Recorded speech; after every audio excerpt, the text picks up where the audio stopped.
Syarat nak buat kutu, patuh syariah ni kutu je, tak libatkan emas lagi. Dia kena sama-sama kenal.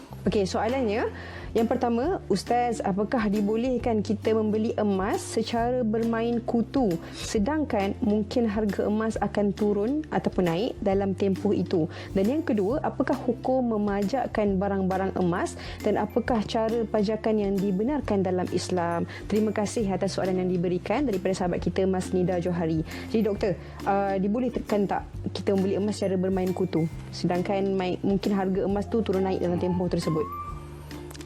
Kutu sebenarnya salah satu kaedah orang-orang kita menyimpan duit kan. So dia main kutu. Tapi perlu kita ingat kutu sekiranya dianjurkan oleh syarikat. Mana-mana syarikat lah, dia bercanggah dengan akta. Kita tak boleh. Kan kutu tak boleh, tak dibenarkan oleh undang-undang kan.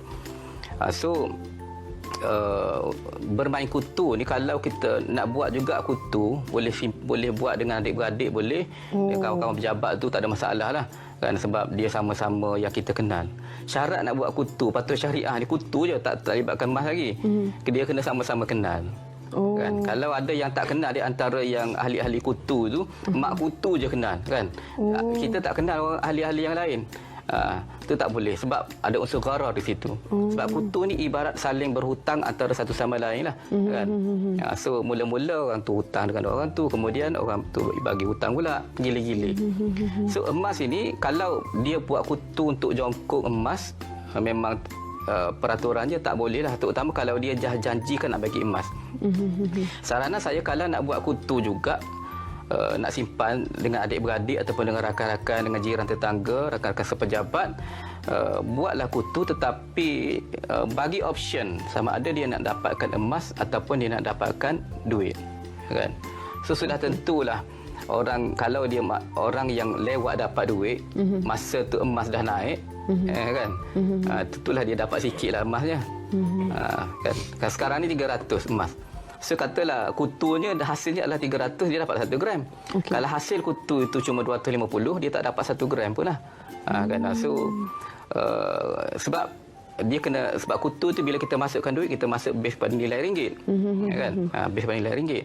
Maknanya dibenarkanlah untuk beli emas secara bermain kutu ni boleh lah? Boleh, tapi kena bagi option. Kalau orang tu tak nak emas, dia boleh ambil duit.